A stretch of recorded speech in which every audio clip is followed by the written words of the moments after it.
তারিখ রাতে রাজধানীর বসুন্ধরা এলাকা হতে মিশু হাসান ও জিসানকে র্যাব গ্রেফতার করতে সক্ষম হয়।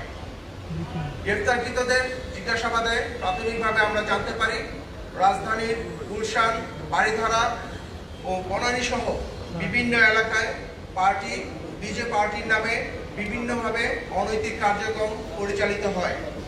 ফলশ্রুতিতে র্যাব গোয়েন্দা নজরদারি বৃদ্ধি করে।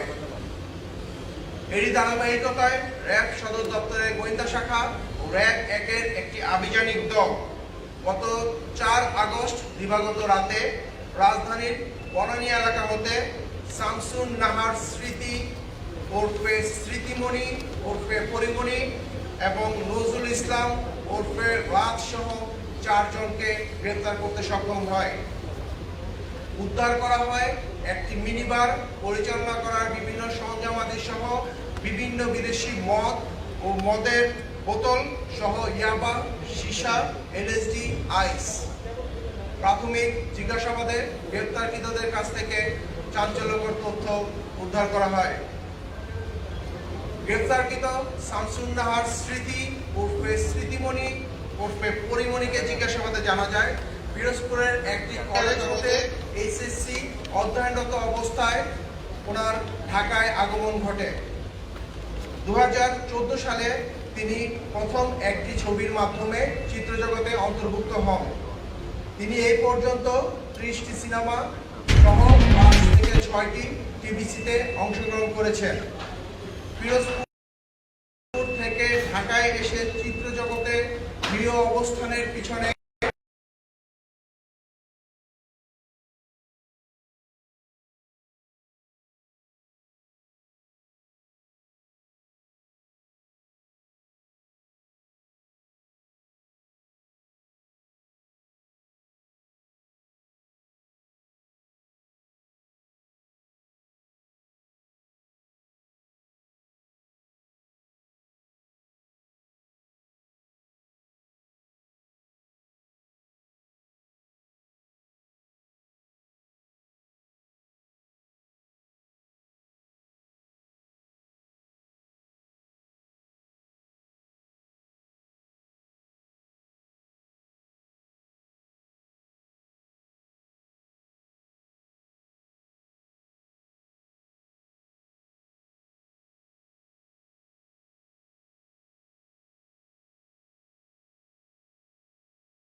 তার এই মিনিবারে বিভিন্ন সময় নজরুল ইসলাম, রাজ সহ বিভিন্ন ঠিকাদার কার্যক্রম শুরু করেন।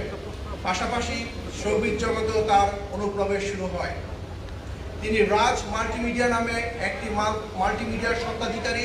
তিনি বিভিন্ন নাটক প্রযোজনা সহ বিভিন্ন শোবিজ অঙ্গনে বিভিন্ন প্রযোজনা করেছেন। ব্যবসায়িক জগৎ ও চিত্রযোগ থাকায় তিনি ব্যক্তিগত স্বার্থ চরিতার্থে তিনি উদ্দেশ্যপ্রণোদিতভাবে নিজের অবস্থানকে অপব্যবহার করেছেন।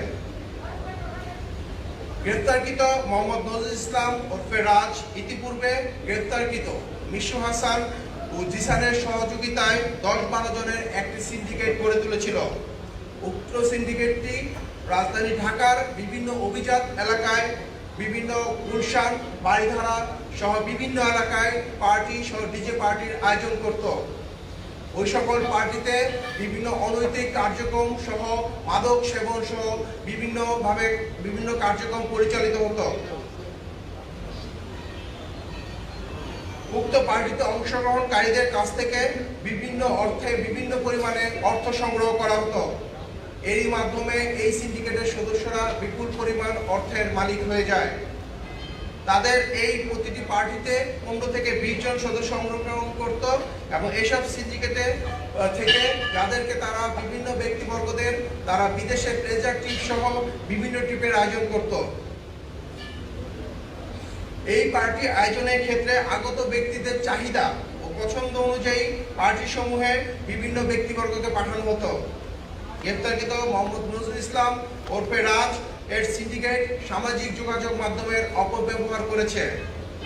তাদের সুদূর পরিকল্পনায় অগ্রসর হয়ে এবং নিজেদের বিভিন্ন স্বার্থ চরিতার্থে তারা এই ধরনের কাজ করত বলে জানায়।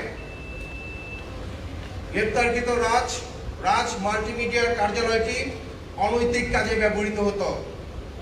গ্রেপ্তারকৃত রাজ জানায় যে এই জাতীয় অবৈধ আয় হতে অর্থের নামে বেনামে বিভিন্ন ব্যবসা আমদানি, ব্রেজার, বালু ভরাট ও ঠিকাদারি ও শোবিজ জগতে বিভিন্নভাবে উনি বিনিয়োগ করেছেন।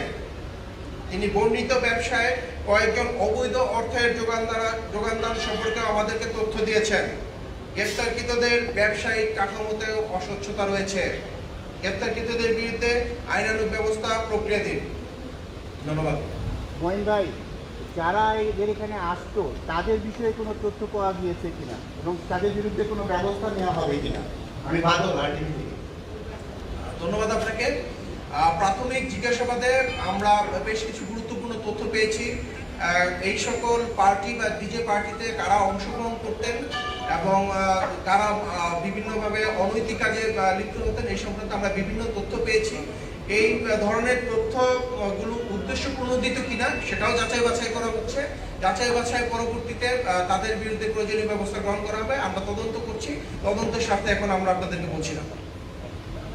মোহন ভাই, এটা আমি আমার বার্তা থেকে বলছিলাম। মোহন ভাই, আমি আমার বার্তায় কাজ করি, আমি হাফিজুর রহমান। ভাই, এখানে কোন কোন মডেল এটার সাথে জড়িত আছে? আপনি কি এখন পর্যন্ত কোনো লিস্ট পেয়েছেন কিনা? আমি একইভাবে বলতে চাই, এই সকল পার্টি বা ডিজে পার্টিতে কারা কারা অংশগ্রহণ করতেন তাদের সম্পর্কে আমরা কিছু তথ্য পেয়েছি। যেহেতু তথ্যগুলো আমাদেরকে আসামি কর্তৃক দেওয়া হয়েছে, এই সকল তথ্যগুলো উদ্দেশ্য প্রণোদিত কিনা এগুলো যাচাই বাছাই করার প্রয়োজন রয়েছে। এগুলো আমরা যাচাই বাছাই করছি এবং আমরা পরবর্তীতে তদন্ত করে আমরা আপনাদেরকে বিস্তারিত করতে পারবো। শারমিন রিহা, এটিএন বাংলা থেকে। আচ্ছা, এই মাদকগুলো যারা সরবরাহ করতো, কারা করতো, তাদের বিরুদ্ধে কি ব্যবস্থা নেবেন? আমি আমার বক্তব্যে বলেছি যে এই মাদকগুলো যারা আমাকে সরবরাহ করতেন এদের মধ্যে নাজমুল ইসলাম রাজও একজন।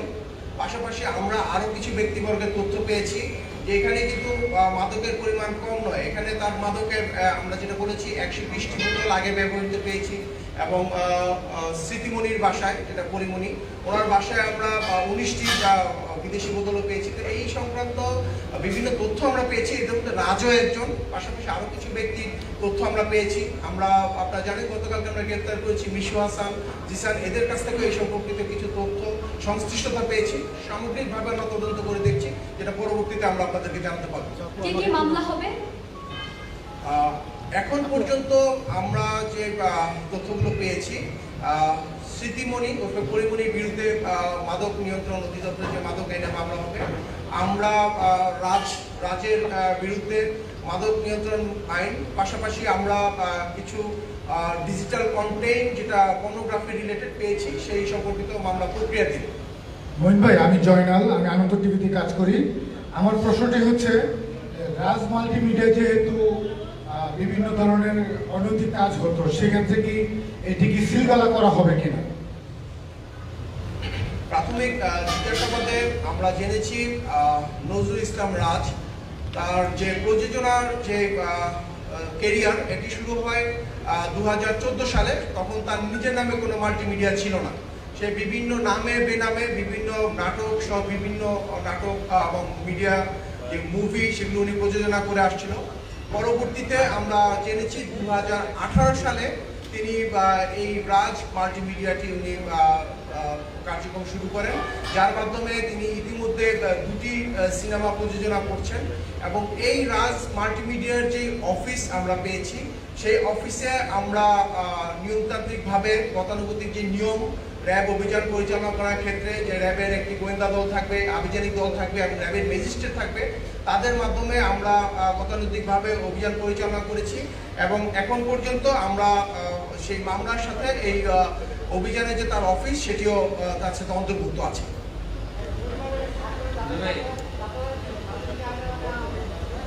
শোনা যাচ্ছে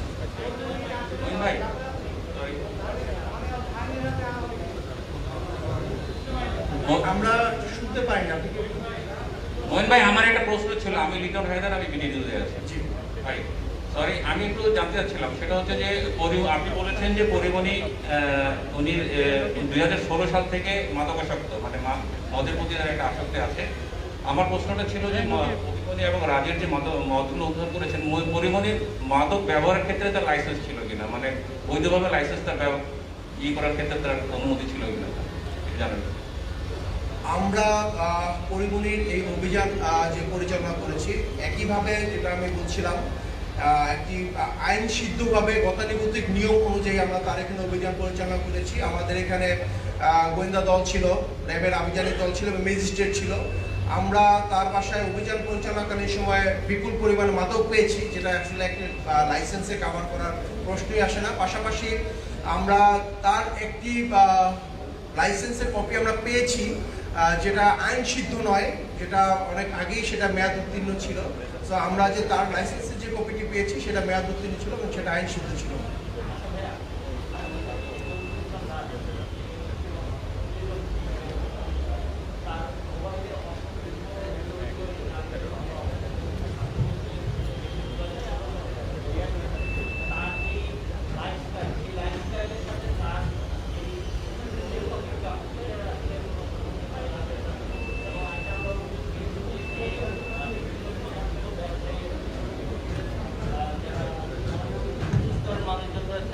তাদেরকে টার্গেট করে তাদের কাছে এই ধরনের এই যে উঠতি বয়সী যে নারী আছে তাদেরকে এভাবে বিভিন্ন কাজে, অনৈতিক কাজে ব্যবহার করতো, এটা আসলে কতটুকু সত্যতা পেয়েছে? ধন্যবাদ আপনাকে। আপনার মতো আমরাও বিভিন্ন সামাজিক যোগাযোগ মাধ্যমে বিভিন্ন গণমাধ্যমে শুনেছি যার বিভিন্ন অনৈতিক কার্যকলাপের কথা। পাশাপাশি সে ব্যবসার সাথে তার শহীদ অঙ্গনকে সে সম্মিলিতভাবে সে বিভিন্ন অনৈতিক কার্যক্রমে পরিচালিত করে আসছিল। সে বিভিন্ন ব্যক্তিবর্গকে যারা উচ্চাকাঙ্ক্ষী ছিল, যারা উচ্চবিলাসী ছিল, তাদেরকে মিডিয়া জগতে পপুলার করার ক্ষেত্রেও তার অনেক অবদান ছিল। এই কাজটি সে কিছু কিছু ক্ষেত্রে নৈতিকভাবে এবং অনৈতিকভাবে করেছে, এই সম্পর্কিত আমরা তথ্য পেয়েছি। পাশাপাশি তাকে জিজ্ঞাসাবাদেও আপনার যে বক্তব্য সে অনুযায়ী তাকে জিজ্ঞাসাবাদেও আমরা বিভিন্ন তথ্য পেয়েছি যে বিভিন্ন উঠতি বয়সী যারা নিজেদেরকে সফল হতে চায় বা উচ্চাকাঙ্ক্ষী যারা মিডিয়া জগতে নিজের অবস্থান তৈরি করতে চায়, তাদেরকে সে তাদের স্বার্থ চরিতার্থে সে সহযোগিতা করেছে, এরকম বিভিন্ন তথ্য আমরা পেয়েছি। পাশাপাশি আমরা তার কাছ থেকে যে ডিজিটাল কন্টেন্ট জব্দ করেছি, সেখানে আমরা যেটা আমরা আপনাকে বলেছি যে তার বিরুদ্ধে আমরা ডিজিটাল পর্নোগ্রাফি অ্যাক্টে তার বিরুদ্ধে মামলা প্রক্রিয়া দিই। বিভিন্ন ধরনের অবৈধ বা অনৈতিক কিছু আমরা ভিডিও বা কিছু কন্টেন্ট পেয়েছি, যেটা আমাদের তদন্তের স্বার্থে এখন আমরা আপনাদেরকে বলছি না, বাট তার এই সকল যে কৃতকর্ম বা অনৈতিক কার্যক্রম এগুলোর বিরুদ্ধে আমরা আইনানুগ ব্যবস্থা নিচ্ছি এবং এগুলো সবকিছুই আমরা মামলার আওতায় নিয়ে আসছি। মঈন ভাই, আপনি বলেছেন যে জিসান, নজরুল, মিশুর নেতৃত্বে 10 থেকে 12 জন একটি সিন্ডিকেট তৈরি করেছে, যারা হচ্ছে রাজধানীর আবিচত এলাকায় পার্টি করে, এখানে বিভিন্ন জনকে নিয়ে যাওয়া হয়, এর মাধ্যমে অর্থ উপার্জন হয়। এই পার্টির যেই নারীরা থাকে তাদের মধ্যে পরিমণি, পিয়াসা এবং মৌয়াত থাকে কিনা এই সিন্ডিকেটের সেই সব পার্টিতে? আমরা তাদেরকে যেটা বলতে চেয়েছি সেটা হচ্ছে যে আমরা অনেকে প্রশ্ন থাকতে পারে যে আমরা এখানে কেন অভিযান চালাবো।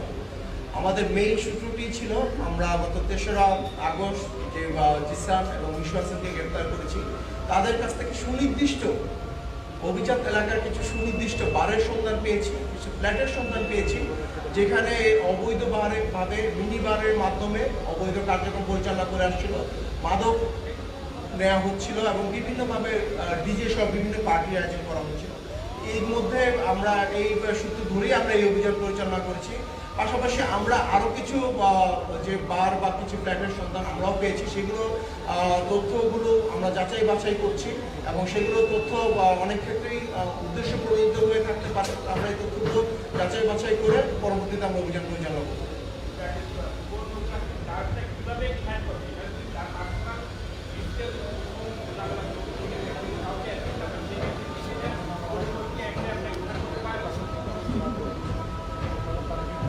সেটা পারেন? আমরা তো এটাতে কাউকে তো সে ব্ল্যাকমেল করে না যে এই পর্নোগ্রাফি কাউকে দিয়ে সেটা করছি, কিন্তু তার কন্টেন্ট যেটা পাইছেন এটা একদম শুধু তার পিসিতে, তার মোবাইলে, তার ঘরে যখন ছবি থাকে সেটা কিন্তু এই অফেন্সের একটা পড়ে কিনা? প্রাথমিক জিজ্ঞাসাবাদে বা বিভিন্ন অভিযুক্তের বক্তব্য অনুযায়ী, পাশাপাশি মিশু হাসান এবং জিসানের বক্তব্য অনুযায়ী আমরা জেনেছি তার মোবাইলে বা তার কাছে যে বিভিন্ন সময় বিভিন্ন উঠতি বয়সী মানুষের কন্টেন্ট ছিল, এই কন্টেন্টগুলো সে উদ্দেশ্য প্রণোদিতভাবে, আমি আমার বক্তব্যে বলেছি, উদ্দেশ্য প্রণোদিতভাবে সে ব্যবহার করছে বিভিন্ন সময়, যেটা অনেক ক্ষেত্রেই তার নিজের স্বার্থ চরিতার্থে, অনেক ক্ষেত্রেই কোনো ইন্ডিভিজুয়ালি কারো স্বার্থ চরিতার্থে ব্যবহার করা হয়েছে। সেই ক্ষেত্রে আমাদের যারা আইনজ্ঞ আছে, এটা আইন সিদ্ধ কিনা তারা একটা পর্যালোচনা করেছে। এই পর্যালোচনার প্রেক্ষিতে আমরা তাদের বিরুদ্ধে অভিযোগ থানায় উপস্থাপনের মাধ্যমে তাদের বিরুদ্ধে মামলা দায়ের করা হয়। পার্টিকুলারলি পরিমণিটা তো আপনার একটা ভিকটিম লাগবে, এরকম ভিকটিম পাইছেন আপনারা? পরিমণিরটা ভিকটিম লাগবে কি জন্য? এরকম যদি পর্নোগ্রাফি করে, আমরা পরিমণির বিরুদ্ধে কোনো পর্নোগ্রাফি অ্যাক্ট বলা হয়নি। পরিমণির বিরুদ্ধে বলা হয়েছে মাদক নিয়ন্ত্রণ অধিদপ্তরের যে আইন, সেটা অনুযায়ী মামলা দায়ের করা হচ্ছে।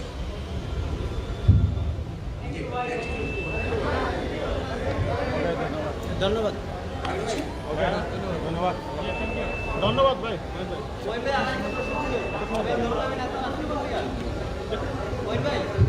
মহিন ভাই, এই যে রাজের বিষয়টা একটু ক্লিয়ার হওয়ার জন্য আমার একটা প্রশ্ন। আপনি বলেছেন যে উদ্দেশ্য প্রণোদিতভাবে সে পর্নোগ্রাফি কন্টেন্টগুলো তৈরি করতো, এটা কি কন্টেন্ট তৈরি করতে না? আচ্ছা, তার পিসিতে পাওয়া গেছে, এগুলো কি তার বাণিজ্যিক উদ্দেশ্য ছিল না ব্ল্যাকমেইলিং ছিল? সেটাই আমরা বলেছি যে প্রাথমিকভাবে আমরা জিজ্ঞাসাবাদে তার যে বিভিন্ন বক্তব্য আমরা পেয়েছি, সেটি সে যেগুলো বলেছে তার বক্তব্যের সাথে যারা ভুক্তভোগী তাদের বক্তব্য যাচাই বাছাই করা হচ্ছে। পাশাপাশি তার যে বক্তব্য সেটা উদ্দেশ্য প্রণোদিত কিনা, সে কাউকে ফাঁসানোর জন্য বলছে কিনা বা কোনো ব্ল্যাকমেল করার জন্য বলছে কিনা, এটাও আমরা তদন্ত করছি। এই তদন্ত করার পরে সার্বিকভাবে আমরা আপনাদেরকে বিস্তারিত বলতে পারবো এবং সার্বিকভাবে প্রমাণ হওয়ার পরেই তার বিরুদ্ধে আমরা মামলা রুজু করবো। মহিন ভাই, আমি সাদ্দাম হোসাইন। পরিমণির বাসায় যে মাদক দ্রব্যগুলি পাওয়া গেছে, এতে মনে হচ্ছে তার বাসাও একটা মিনি বার হিসাবে ইউজ হতো। এক্ষেত্রে আপনারা গতকাল থেকে এখন পর্যন্ত যে প্রাথমিক জিজ্ঞাসাবাদ করেছেন, সেখানে কি পরিমণি আপনাদের কাছে এটা স্বীকার করেছে কিনা যে বিভিন্ন সময় তার বাসায় এই ধরনের মাদকের পার্টি হতো কিনা? আমি আপনাদেরকে বলেছি, আমার বক্তব্যেই বলেছি যে আমরা তার বাসায় যে একটি মিনি বার পেয়েছি, যেটা আইন সিদ্ধ নয়, কারো ব্যক্তিগত বাসায় একটি মিনি বার থাকতে পারে না। তার এই যে তার বাসায় যে মিনি বার থাকাটা, এটা আইন সিদ্ধ নয়।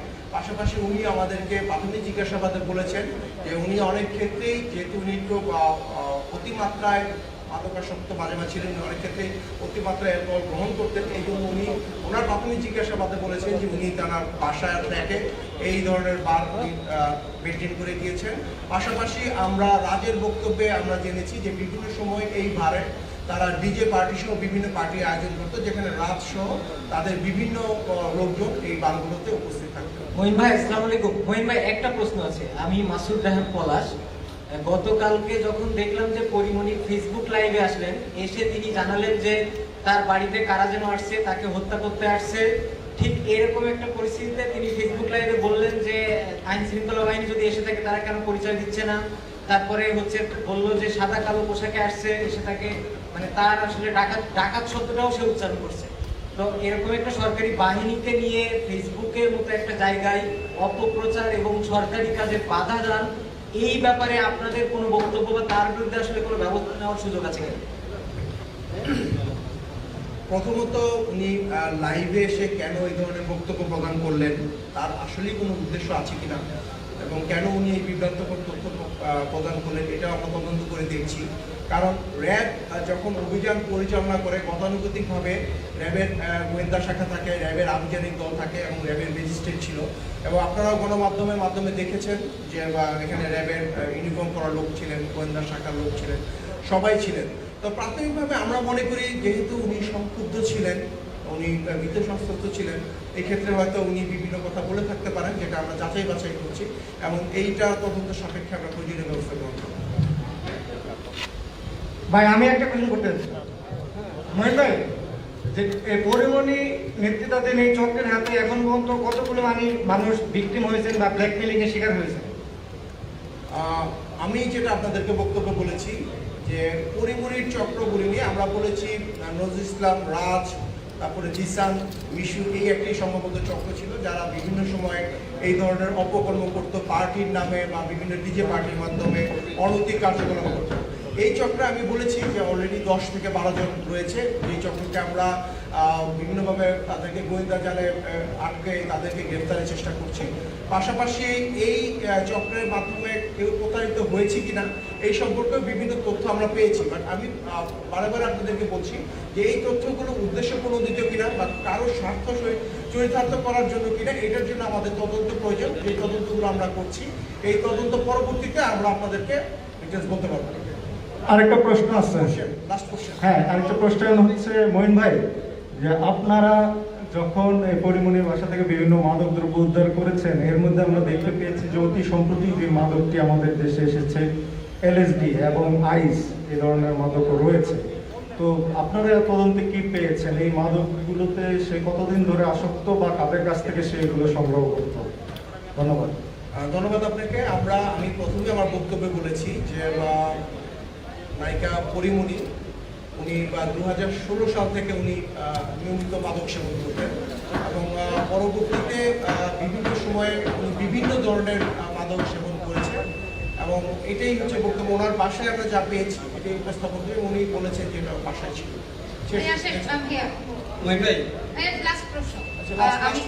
আমি রাখা গ্লোবাল টেলিভিশন থেকে।